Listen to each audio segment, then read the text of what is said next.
Hello, welcome to another video. Today we're finally going over all of the books that I read in March. Super late. I'm filming this towards the end of April. It's probably not going to even go out until May, but I'm doing my best. I moved at the beginning of April and my life has been chaos. So everything is a little bit delayed, but whatever, it's fine. Not a big deal. Speaking of moving, my microphone seems to have gotten lost somewhere in the move. I have no idea where it is. Hopefully I'll stumble across it at some point soon, but if the audio sucks, I apologize.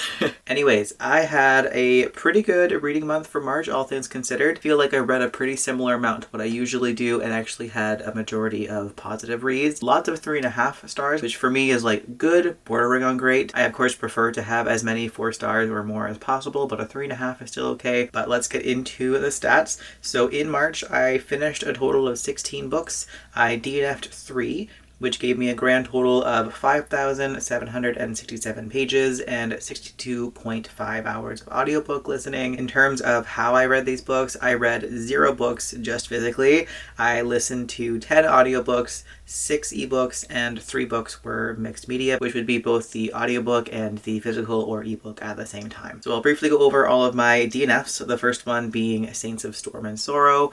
This one I wanted to like. It sounded like a really cool concept. I loved the idea of it. It's a Filipino-inspired fantasy, and I'm so here for that, but unfortunately I really didn't like the main character. It's not a YA book, but it felt extremely YA in a lot of ways. The main character felt very immature to me, and I just wasn't really enjoying it. I got like a decent amount of the way through it and just wasn't having a good time, so I cut my losses with that one. I DNF'd Shy Girl by Mia Ballard. I had an arc of this one, which I requested long before the AI allegations were, at least that I had heard of them. I did still want to give the book a chance though and kind of try and form my own opinions because of course nothing is proven. And while I can't say for sure whether or not this book was written with AI, it did kind of feel like that. Maybe that was a biased opinion because I started it after I heard about the allegations, but things felt very clunky in a way that AI often feels like, so I don't know. Either way, even if it's not AI, it was not written very well from the little bit that I read. I got about 25% of the way through this one and just was not enjoying the writing style. Some parts of it were good. It was unsettling in the way that I was hoping for it to be, but the writing, especially in the dialogue, was very clunky and just all around awkward, so was not having a good time with that one either. And then finally, I DNF'd This Princess Kills Monsters. I do occasionally like humorous fantasy. I've really enjoyed that Django Wexler series, the How to Become the Dark Lord and Die Trying. I love those 2 books so far. I've read a couple of other similar ideas that I've actually enjoyed quite a bit, but this one kind of crossed a line from funny into stupid, and that was not my vibe. It was just a little bit too heavy-handed with the humor for me. I'm generally not like a comedy person. I like a little bit of humor, but not excessively, and this one far surpassed excessive. So not the book for me, unfortunately. And then I read 2 nonfiction books this month, which I don't give ratings to. The first one was We See Each Other, A Black Trans Journey Through TV and Film by Tre'Vell Anderson, which is a nonfiction about Black trans people in TV and film. This was excellent. I had a fantastic time with this book. It was both a fairly bleak look at the reality of Black trans people in the history of media, but also had a lot of hope to it as well. It did go into detail of the tremendous hardship that trans people in general, but especially Black trans people, have experienced in TV and film. It also talked about the positive experiences of them as well and how things have changed over the years and are gradually starting to change. So it was overall a really interesting look at the whole picture, not just one side of it, which is really nice. And it was a lovely celebration of a whole bunch of Black trans actresses and actors throughout the years. And then my other nonfiction was Been There, Done That, A Rousing History of Sex. It was a history of human sex and animal kingdom sex and a whole bunch of things. It was hilarious and really fun and also super informative. I spent 7 years of my life working at an adult toy store, so I have a vast knowledge of human sex, and just a whole bunch of random facts and myth busting and all that stuff is kind of in my wheelhouse. But this book actually taught me a lot. There were so many facts in here and things that I just never heard of or didn't know, or myths that I still believed that I didn't know were not factual. So that was a really cool thing to experience with this book, and the humor was just top tier. This was so good. It had me giggling. So definitely recommend for a fun but informative nonfiction as well. I had 0, 1 star, 1.5, or 2 star reads this month, which is great, but I did have a 2.5 star, which unfortunately was The Midnight Girls by Alicia Jasinska, I think is the name. This is one that's been on my TBR for so long. I think this was my backlist jar pick for this month. It had been on my TBR since 2021. I had added this book long before the book was ever released. I was so hyped for it, but I waited too long to read it, and now I don't really read YA anymore, so I ended up not really enjoying it. I probably should have DNF'd it, but it was a really quick audiobook. I listened to it while I was dog sitting for my friend, so it was a great book to kind of have while I was on dog walks and was able to not have to be fully present for it. I liked parts of it. I think the setting was really good. I liked the description of food and clothes. There was lots of like royalty and that kind of thing in here, so like that was really well done. But the characters, the plot line, and the romance, not for me, unfortunately.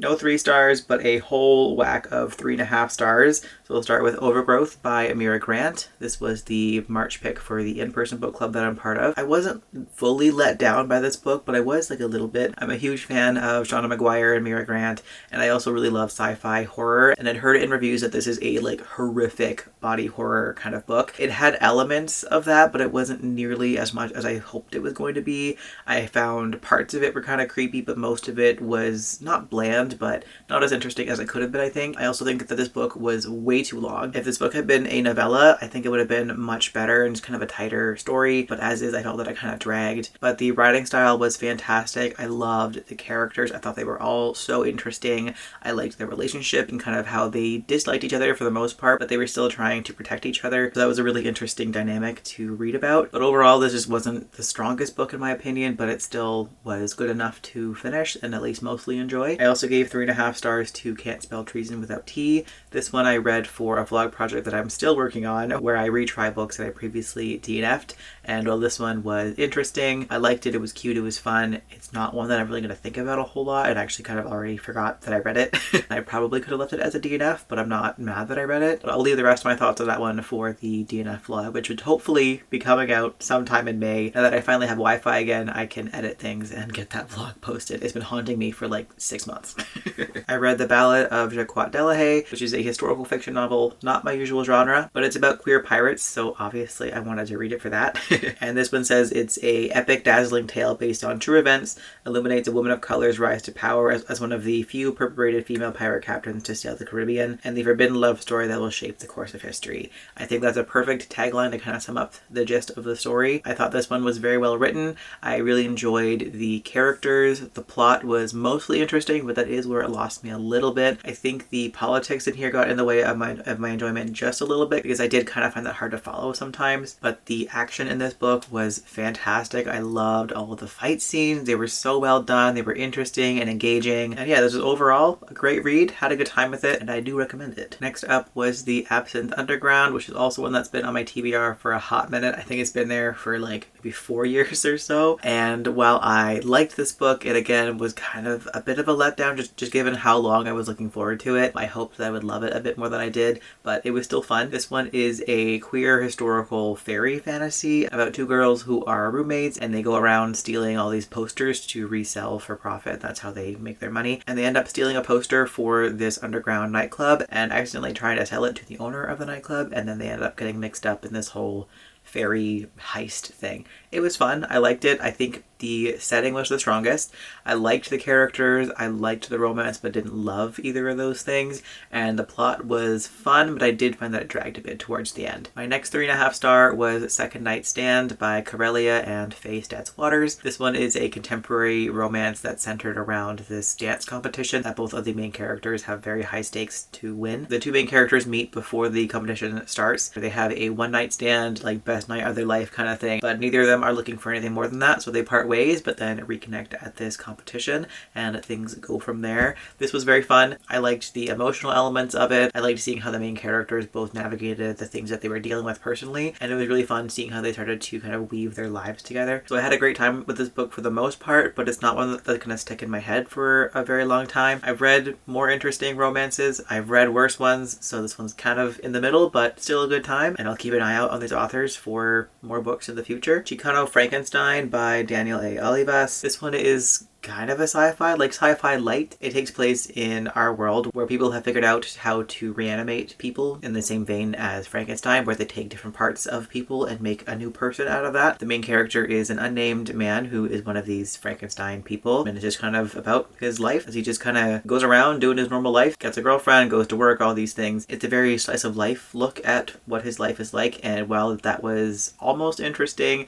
it did get a little bit boring. There was a bit more of a plotline to that, but even that part of it wasn't that interesting to me. So while this book had a really cool concept, it did kind of feel a bit boring, unfortunately. Finally, for the 3.5 stars is Ascension by ST Gibson. I finally picked up the sequel to Evocation. It's taken me so long to get to this book. This one was really good for the most part. I liked the plot of it with all the demon stuff going on. That was very cool. Found the relationship to be interesting. It's a messy, queer, polyamory situation going on here. I thought that was all very dramatic and fun and interesting. Where I struggled with this book was one of the main characters, Reese, was super annoying. He has a lot of religious trauma, good old Catholic guilt, and it was very irritating throughout a good chunk of this book. He was just making poor decisions that could have been dealt with had he just communicated at all. I really don't like miscommunication in books. It drives me up the wall, and this one was full of it. So that was a bit frustrating and kind of irritating to read here and there, but overall still a good book, and I'm looking forward to the sequels. Moving on to the 4 stars, of which there are 4 of them, starting with When the Tides Held the Moon by Vanessa Vida Kelly.